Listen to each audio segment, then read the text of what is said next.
Damos gracias a Dios por haberte guiado a unirte con nosotros para estudiar la lección de la escuela sabática. En nombre de la Voz de la Esperanza, te extendemos una cordial bienvenida. Esta semana estaremos repasando la lección número 7 para el 12 de febrero de 2022 y se titula Jesús, el ancla del alma. Primeramente, sí, elevemos una oración a nuestro Dios para pedir su bendición y su sabiduría. Padre que moras en los cielos, felices estamos de volver a unirnos con nuestros amigos para estudiar tu palabra, para estudiar tu voluntad, para que tú nos hables por medio de todo lo que esta lección ofrece. Gracias, Señor, por todo.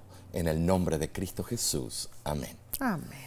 En el texto de esta semana encontramos la frase que hace parte del título de la lección. Así es. ¿Qué te parece si vamos a Hebreos, capítulo 6, versículo 19 al 20? Y dice así, la cual tenemos como segura y firme ancla del alma, y que penetra hasta dentro del velo, donde Jesús entró por nosotros como precursor, hecho sumo sacerdote para siempre según el orden de Melquisedec. ¿Te das cuenta, Nesí? Una lección hermosa. Así va a ser. Pablo usa aquí una metáfora de un ancla. Y el ancla es un símbolo en la sociedad que lo podemos ver en carteles, en diferentes partes de la sociedad. Así es. Sabemos que un ancla sostiene a un barco a la base del mar o de un río o un lago, y durante una tormenta impide que éste se estrelle con las rocas. Así es, Omar. Lógicamente las anclas sujetan la embarcación cuando las olas rompen, ¿no es cierto? Claro, claro. Bueno, las olas se mueven, pero las anclas no. Las olas nos arrojan de un lado a otro, pero las anclas nos mantienen seguros. Las olas nos hacen preguntarnos, ¿y ahora qué pasará? Las anclas nos permiten aferrarnos a lo que conocemos. Es cierto, Omar, que a veces las anclas se zafan.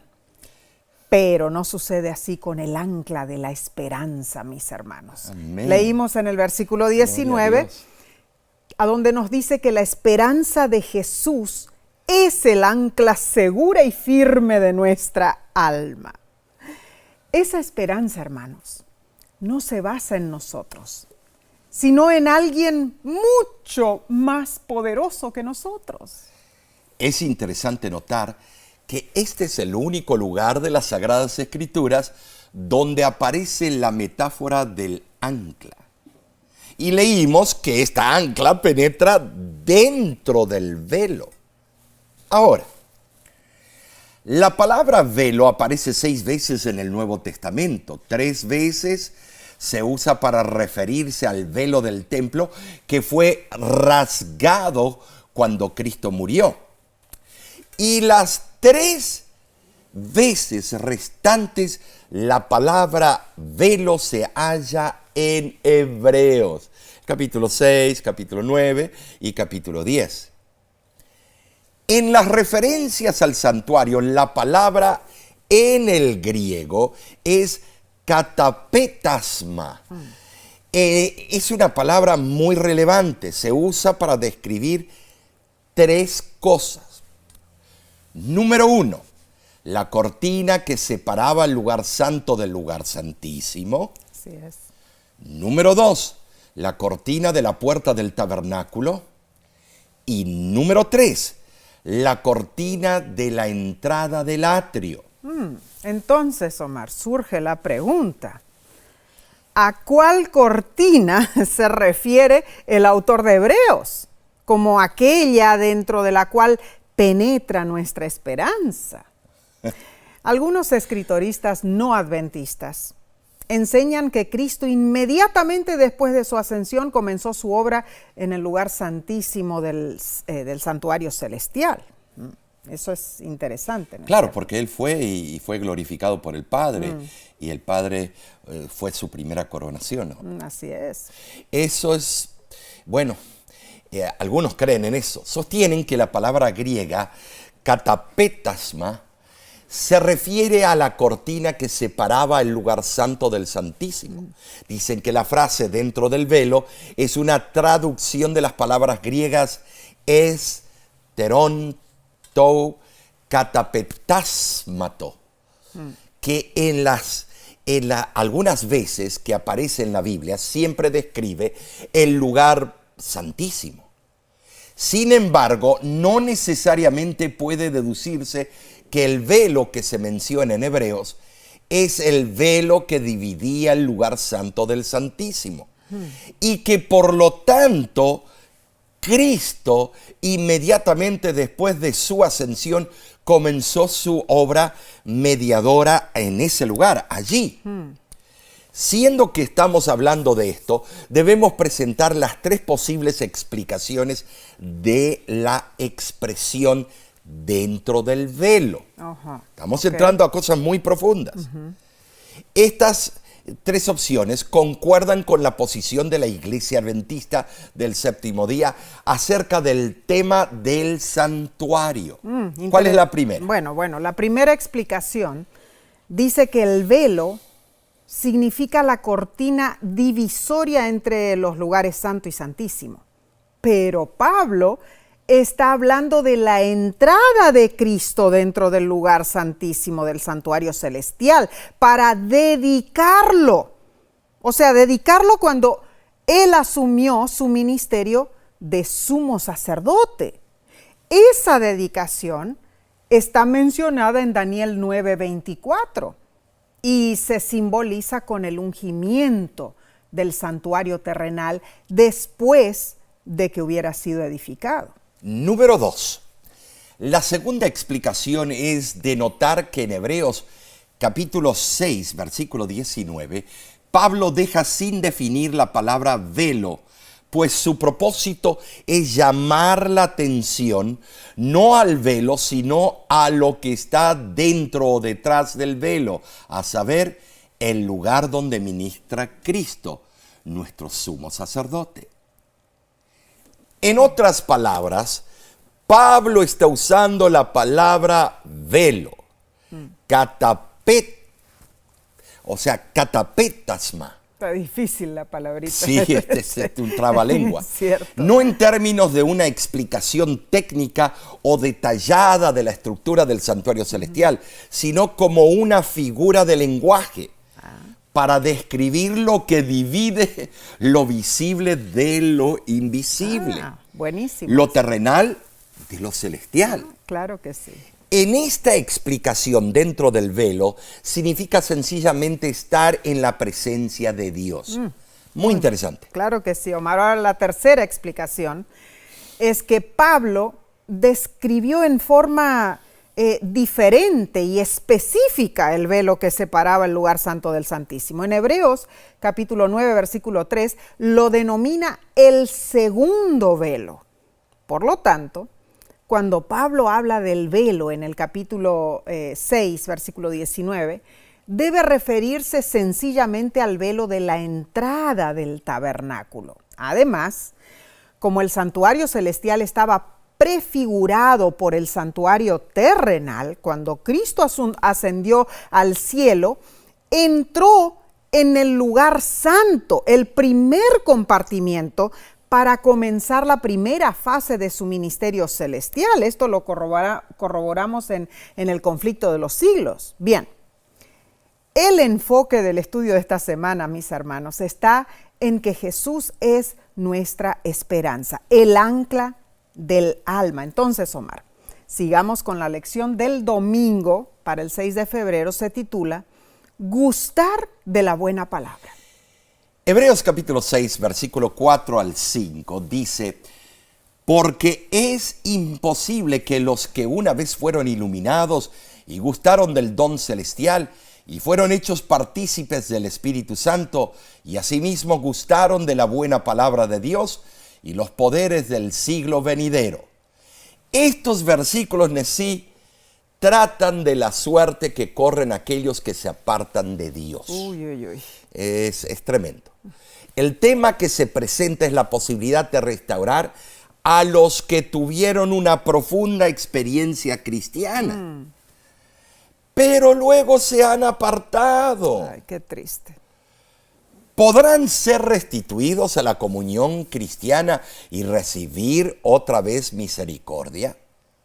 Este pasaje ha causado gran perplejidad y desánimo a muchos. Parece como si enseñara que los que se apartan de la fe están irremisiblemente perdidos, pues dice el versículo, es imposible que los que una vez fueron iluminados y gustaron del don celestial. Bueno, entre los diversos puntos de vista que se han sostenido, creemos que dos son dignos de consideración. Veamos. Número 1, la apostasía de la cual aquí se habla es haber incurrido en el pecado imperdonable que se menciona en Mateo 12, del 31 al 32, pues es la única forma de apostasía sin esperanza. Número 2, que es el segundo punto de vista, es que el pasaje correctamente entendido no enseña que esta apostasía sea absolutamente sin esperanza, sino que esa falta de esperanza es condicional. La mayoría de los teólogos aceptan el primer punto de vista, aunque el segundo tiene sus fundamentos y puede ser sostenido usando el texto griego. La idea de que era imposible arrepentirse después de llegar a ciertas circunstancias era muy común entre los judíos. Ahora, el versículo 4 que leímos de Hebreos 6 dice que esas personas gustaron del don celestial. En los comienzos de la época apostólica se hacían muchos milagros. Los endemoniados eran liberados, los enfermos eran curados y aún muertos eran resucitados. Gustar de esos poderes era participar de ellos. Claro que sí. Claro, ya fuera recibiendo personalmente una curación u, otro beneficio, o haberlo presenciado. Podemos ver en este texto que se enumeran estas diferentes cualidades para mostrar que esas personas habían tenido una experiencia auténtica. Claro. Habían sido testigos de gran poder de Dios en su vida y en la de otros. Se les había confiado mucho. Y a aquellos que recibieron mucho, se les pediría mucho. Claro, Mar. Wow, Tremendo. el autor de la lección explica que Pablo probablemente tenía en mente aquella generación del desierto, sí, la que había experimentado la gracia de Dios y su salvación. Yeah. La generación del desierto fue iluminada, de tantas maneras, Omar, por la columna de fuego, disfrutó del don celestial del maná, experimentó el Espíritu Santo, probó la buena palabra de Dios y los poderes del siglo venidero, en todas las maravillas y señales realizadas en su liberación de Egipto. Pablo sugiere, sin embargo, que así como aquella generación del desierto apostató, a pesar de esas evidencias, así los lectores de su carta a los hebreos estaban en peligro de hacer lo mismo, a pesar de todas las evidencias del favor de Dios que ellos habían experimentado.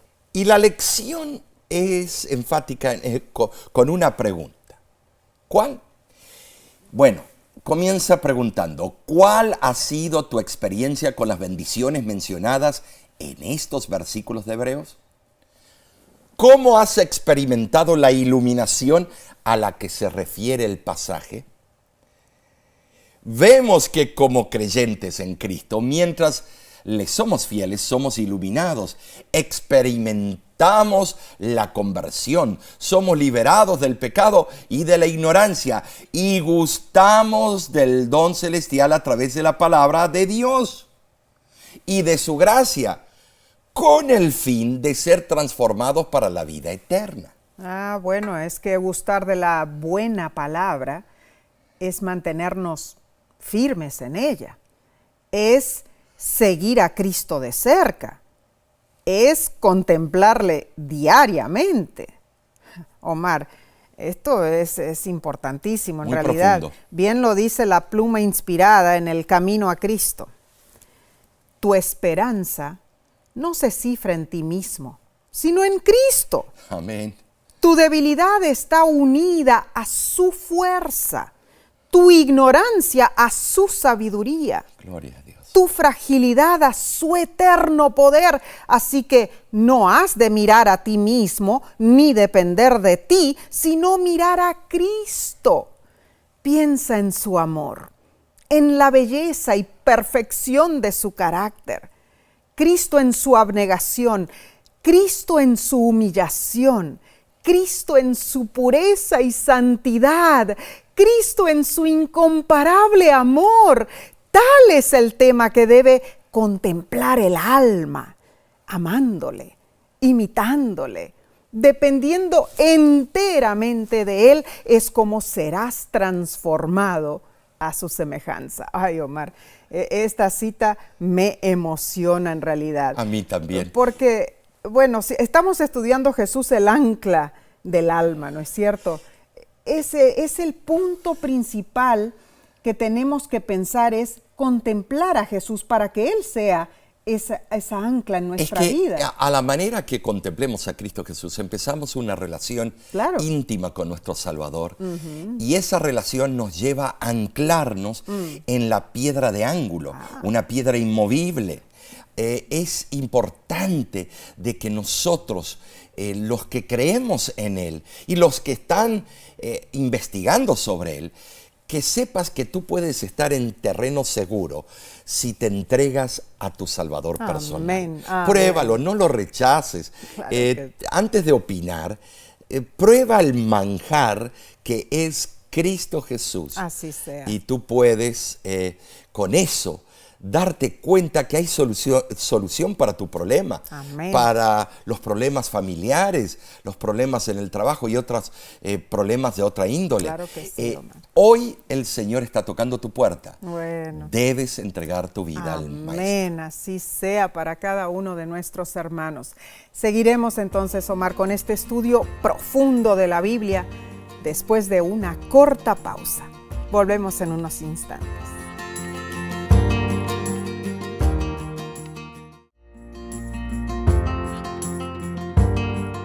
Te agradecemos por acompañarnos. Pasemos entonces a la lección del lunes 7 de febrero. Se titula Imposible de renovar. Qué título curioso, ¿no es cierto? Para entender este tema, debemos volver a nuestras Biblias, leer y comparemos algunos textos que nos dirán qué significa crucificar a Cristo. Es un tópico muy duro. Sí lo es. Hebreos 6:4 y el versículo 6 dice lo siguiente: porque es imposible que los que una vez fueron iluminados y gustaron del don celestial y recayeron, sean otra vez renovados para arrepentimiento, crucificando de nuevo para sí mismos al Hijo de Dios y exponiéndole a vituperio.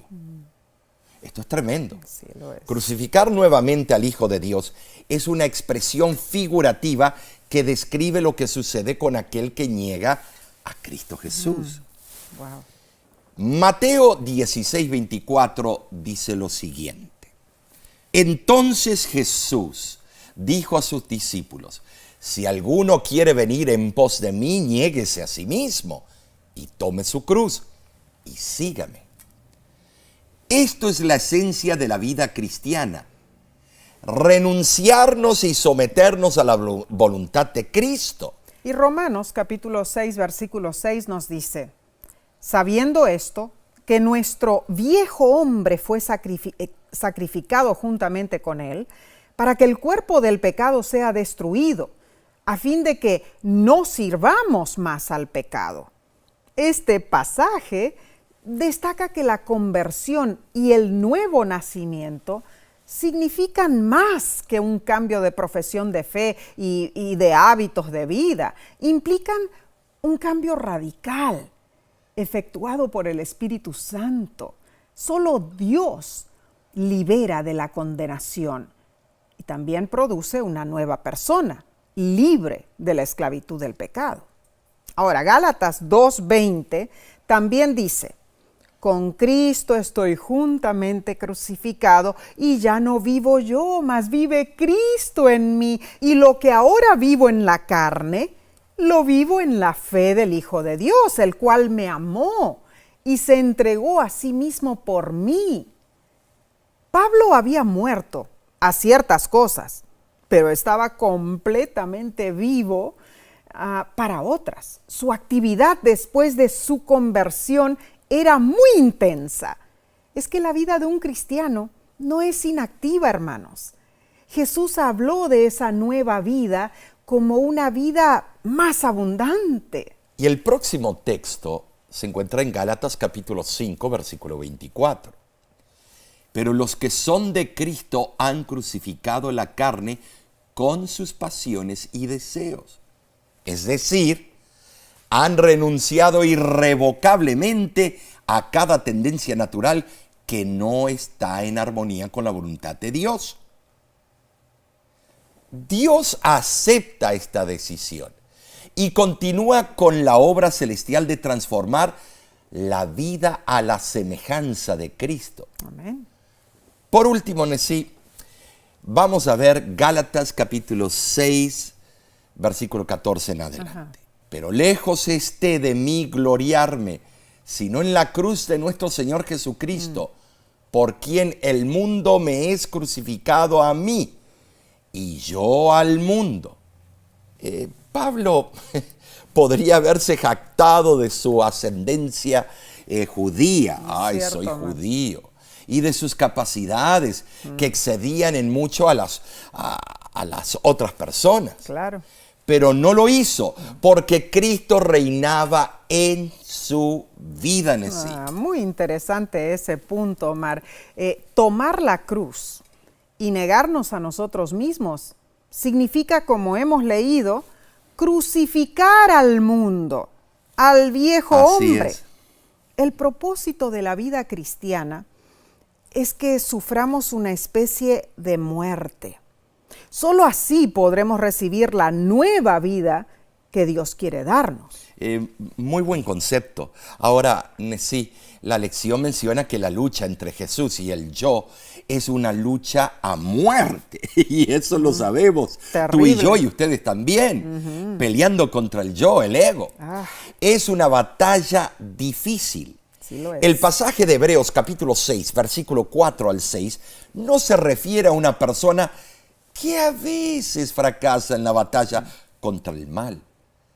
Dice el versículo que esa persona fue iluminada y gustó del don celestial. Así es. Pero volvió a caer, recayó. Entonces se refiere a la persona que después de haber experimentado la salvación genuina, decide que Jesús es una amenaza para el tipo de vida que quiere tener y procede a terminar su relación con él. En ese momento, Nesí, ocurre un cortocircuito, una separación. No porque Cristo ha decidido cortar a esa persona del reino de los cielos, sino que ocurre esa disociación por decisión de la persona. Claro que sí. En forma personal, al ya no querer seguir a Jesús. Esto es serio, Nesí. Muy serio y una triste condición, Omar. Y que ocurre constantemente. Todo el tiempo. El libro Mensajes Selectos, tomo 3, describe lo que sucede. Las escenas de la traición el rechazo y la crucifixión de Cristo han sido reproducidas y lo volverán a hacer en una escala inmensa. Algunos se llenarán de las características de Satanás. Los engaños del archienemigo de Dios tendrán gran poder.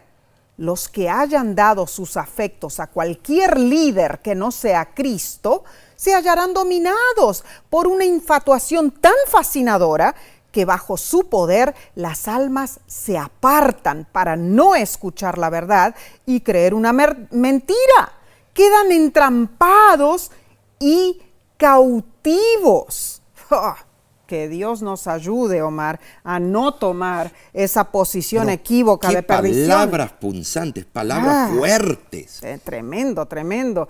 Pero el autor de la lección termina diciendo algo hermoso.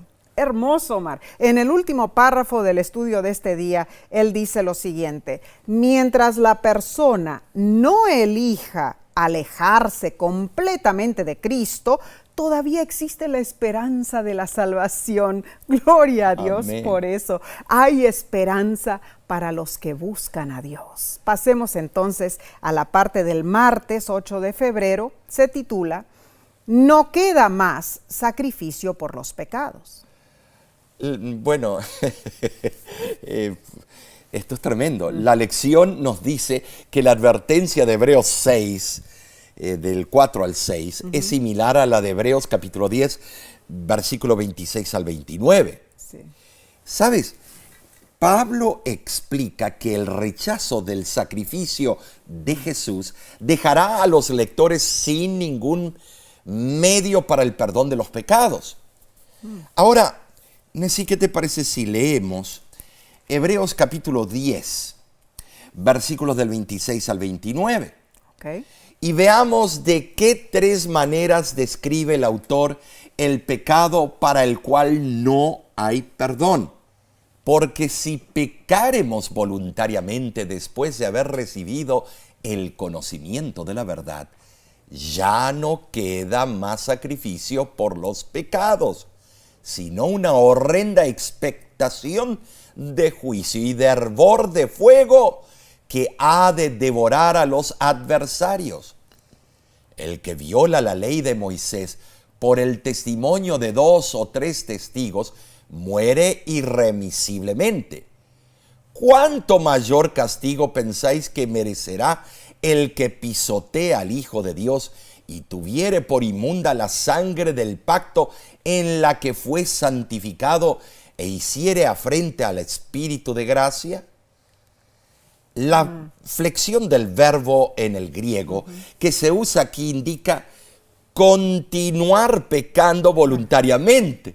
Tremendo. Wow. No se está haciendo referencia a hechos pecaminosos aislados, sino a la actitud mental que prevalece cuando alguien deliberadamente renuncia a Cristo, rechaza la salvación y desprecia al Espíritu Santo. Esto es tremendo, Nessie. Es cierto, Omar. En los versículos que leímos, vemos las 3 expresiones bien delineadas para el pecado que no tiene perdón, hermanos. Número 1 dice, el que pisoteare al Hijo de Dios. Esto es rechazar el gobierno de Jesús. Número 2, profanar la sangre del pacto. Esto es rechazar el sacrificio de Jesús. Y número 3, insultar o hacer afrenta al Espíritu de gracia. Implica que el apóstata ha respondido con un insulto a la oferta de gracia de Dios. Oh, esto es tremendo porque podemos ver el ejemplo de Saúl. Así lo es. De Judas. En esa situación, el apóstata está en una posición indefendible. Muy cierto, Omar. Ha pecado deliberada, persistente y desafiantemente. Es una reversión voluntaria de su decisión anterior de aceptar la salvación de Cristo Jesús. Sí lo es. Judas fue un ejemplo. Al principio él aceptó a Cristo. Yo creo que él lo amaba a Cristo. Cierto. Una apostasía premeditada conduce al pecado imperdonable. Wow. un estado continuo de rebeldía contra Dios. Una de esas apostasías, sí, es aceptar la marca de la bestia. Muy cierto. Es un pecado imperdonable. Ahora, todos los pecadores estamos en rebeldía contra Dios. Cierto. Pero Pablo lo explicó a los atenienses. Dios tiene en cuenta la ignorancia de las personas. Muy importante. Hasta que reciben el conocimiento de la verdad. Sí. Hechos 17, versículo 30. Así es. Dios no hace responsables a los hombres por las tinieblas en que viven antes de que la luz brille en sus corazones. Wow. Por eso digo, cuando estoy en campaña, ustedes desde hoy día ya saben lo que es la inmortalidad del alma. Muy cierto. Ya saben cuál es el día del Señor. Ahora serán responsables por lo que han conocido.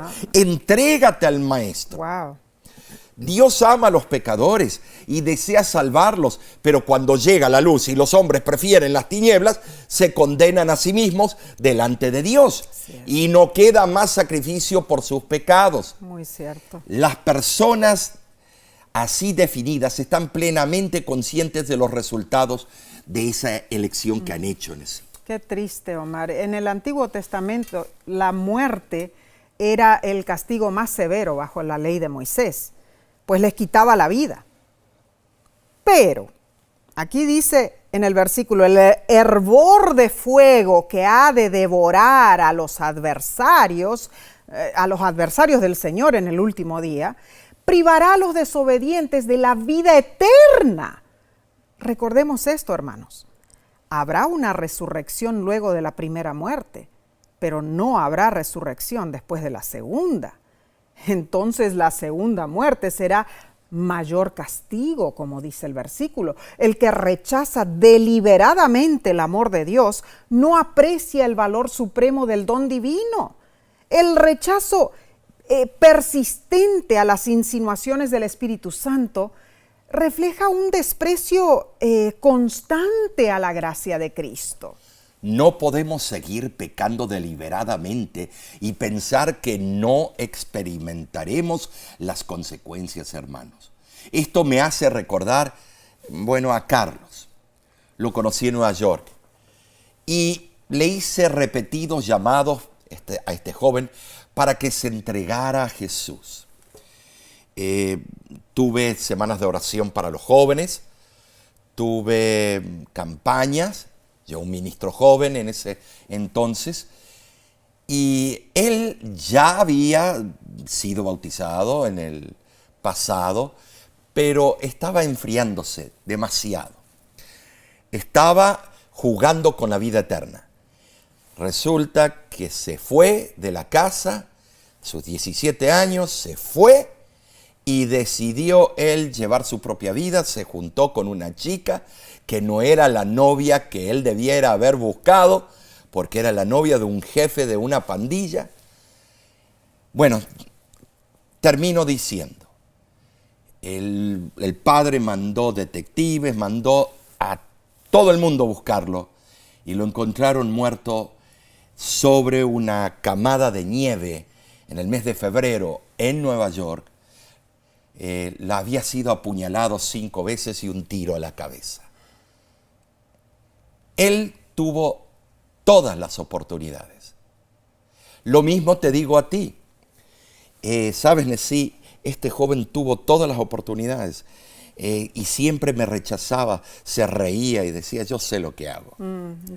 Y entonces lo que está diciendo Hebreos es patético, se cumplió en la vida de Carlos. Qué triste, Omar. Es lo que leímos, hermanos. Hebreos 6, del 4 al 6, puede ser un mensaje muy desalentador para los que alguna vez han experimentado la gracia salvadora de Dios, pero luego han vuelto a caer en pecado. Sin embargo, la apostasía mencionada aquí está relacionada con un rechazo total de Jesús. Como cuando los sacerdotes y las multitudes pidieron que crucificaran a Cristo, cuando hubo humillación pública de los que se burlaban y abofeteaban a Jesús. Esa apostasía no es solo caer en pecado, sino que es un rechazo muy intencional. Así es. De hecho, la palabra que se usa apostasía en el griego para pesontas, solo se usa esta vez en el Nuevo Testamento y se relaciona con el abandono voluntario de una relación, una caída consciente en el camino equivocado. Nadie con una actitud tan despectiva se arrepentiría ni pediría perdón. Ay, Omar, la lección de este día, hermanos, es muy punzante y sacude nuestro ser. Pero algo bueno viene en el próximo estudio, Omar, el estudio del día miércoles. Así es. Hay esperanza para el que busca el perdón de Dios, hermanos. Así que, bueno, vamos, Omar, a pasar al repaso de la lección del próximo día, pero tomaremos primero un corto receso. Volvemos enseguida.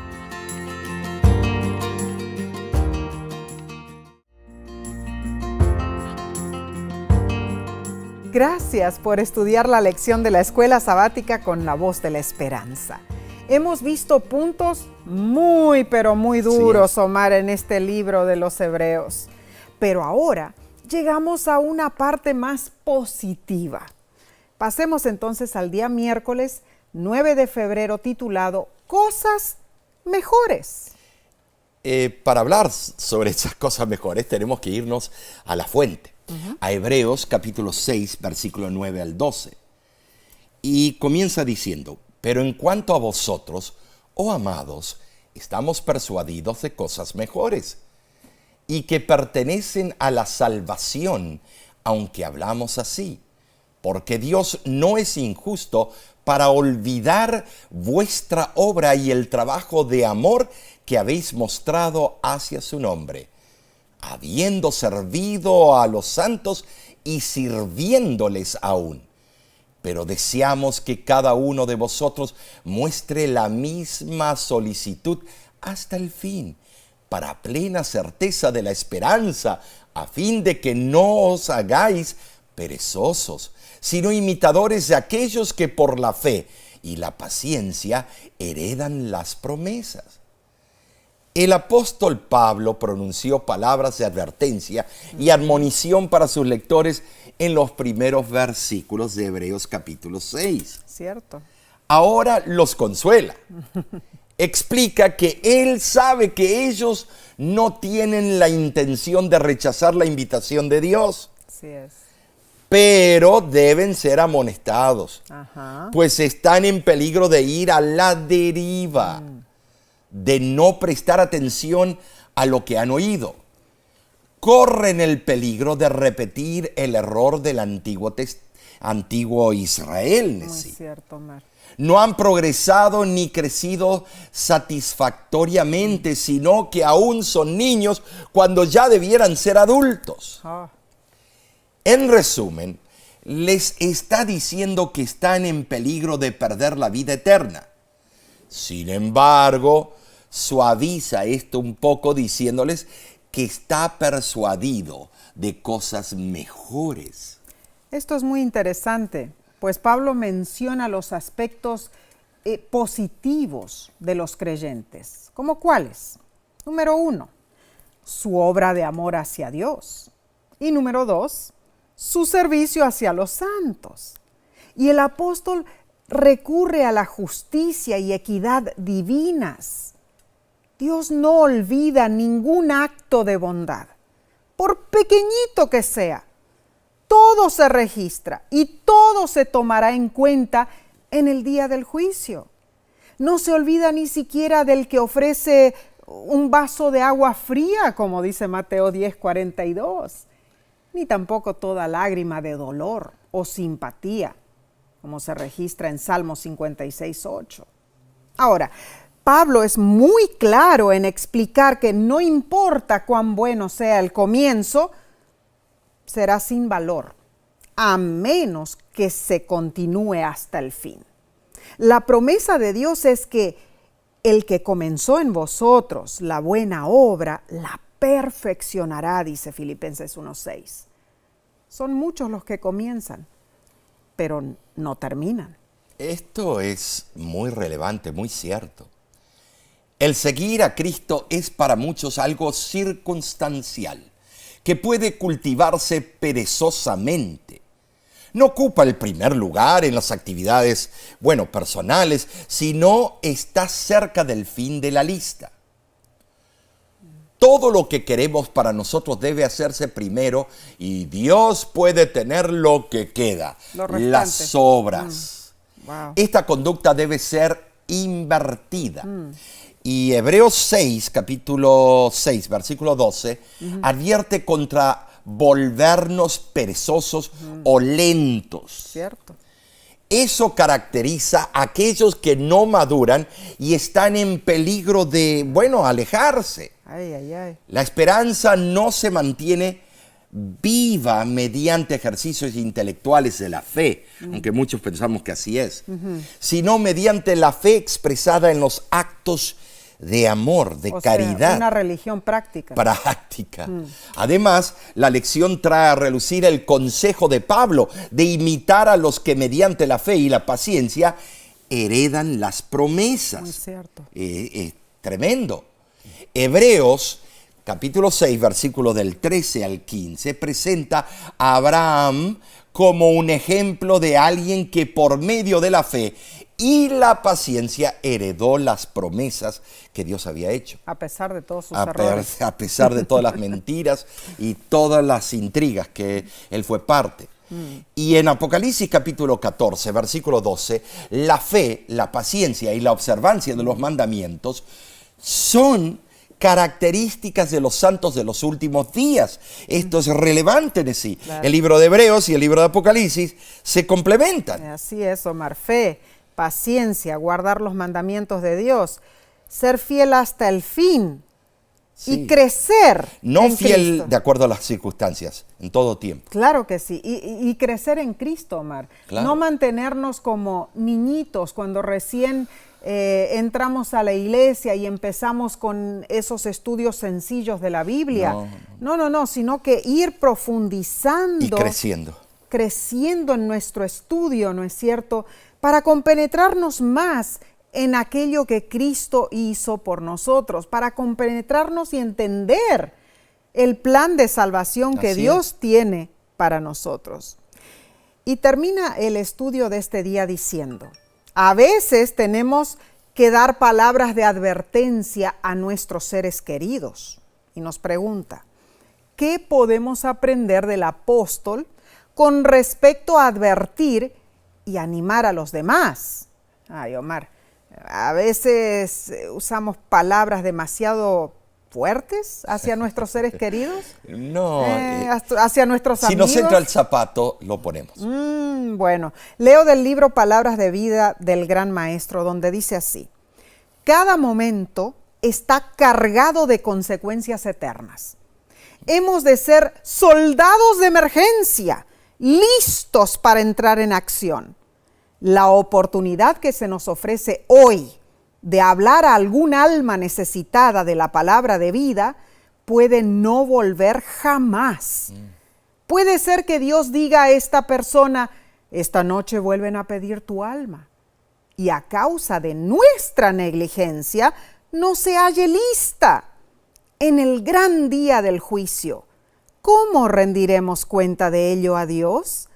La vida es demasiado solemne para que sea absorbida en asuntos temporales o terrenos, en un tráfago de cuidados y ansiedades por las cosas que no son sino un átomo en comparación con las del interés eterno. Ay, Omar, que Dios nos ayude a no ser ociosos con nuestra devoción, con nuestra testificación. Debemos ser diligentes en la obra del Señor. Entonces, Omar, ¿qué te parece si pasamos al estudio del jueves 10 de febrero? Se titula Jesús, el ancla del alma. Oh, tremendo. Volvemos al título principal. Así es. Pablo culmina su advertencia contra la apostasía, con una hermosa exposición de seguridad en Cristo. Amén.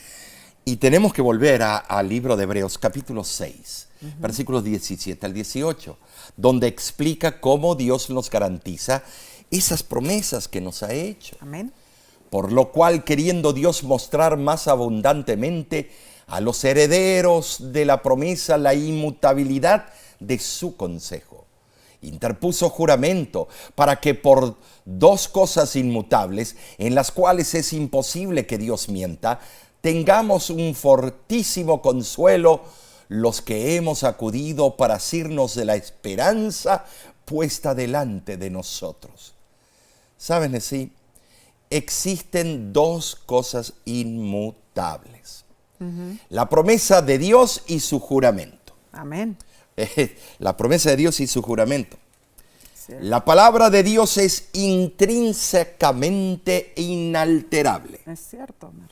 O sea, no puede cambiar. Dios confirmó su juramento y este es irrevocable.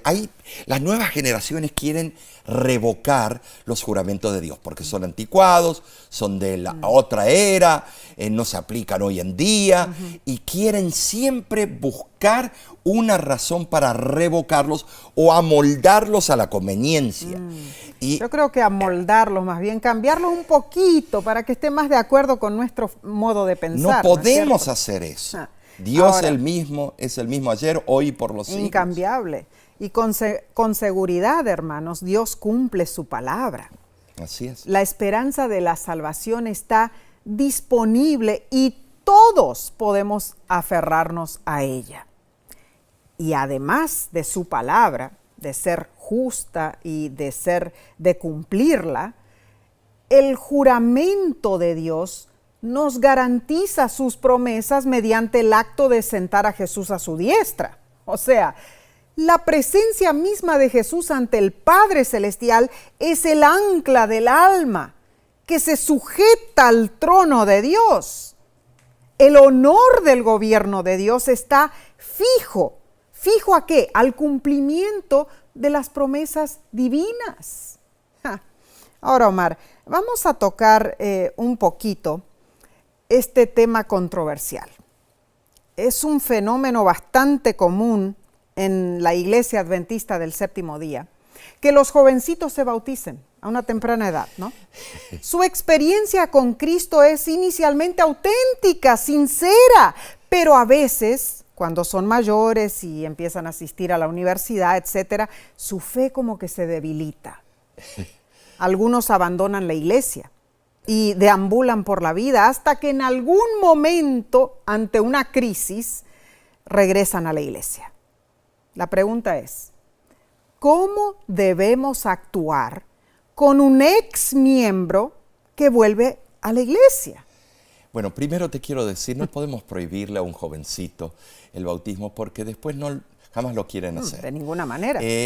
La semilla siempre queda sembrada y la voz del Espíritu Santo, aunque se aparte del camino, lo va a seguir molestando. Así es. Eso tristemente sucede con muchos adultos también. Claro, no solamente con los jovencitos. Claro, es importante advertir y exhortar como lo hizo Pablo. Claro que sí. Para prevenir la apostasía en nuestras iglesias debemos hacerlo de esa manera. Pero al mismo tiempo, al ver que un ex miembro regresa a Dios, debe haber alegría como el hijo pródigo. Amén. Debemos recordar algo importante. Cuando esa persona demuestra una actitud de humilde arrepentimiento, el perdón siempre es posible. Gloria a y la Dios. iglesia no puede ser dogmática en ese momento porque el padre aceptó al hijo pródigo, aunque el otro hijo se portó mejor con él, pero el padre lo abrazó, le volvió a dar un abrigo y herencia. El abogado Jesucristo está dispuesto a renovar el alma arrepentida y darle otra oportunidad. Así es. Así que debemos en oración dar la bienvenida a esa persona y alentarla a seguir en los pasos de Jesús. Amén. No seamos así cuadrados. Encerrarnos. Debemos amar al pecador arrepentido. Y recordemos siempre, como tú lo mencionas muchas veces, la cinta de medir de Dios es diferente. Muy diferente. Lo fue con David, el asesino y el adúltero. Lo fue con multitud multitud de patriarcas como Moisés, que asesinó a un egipcio.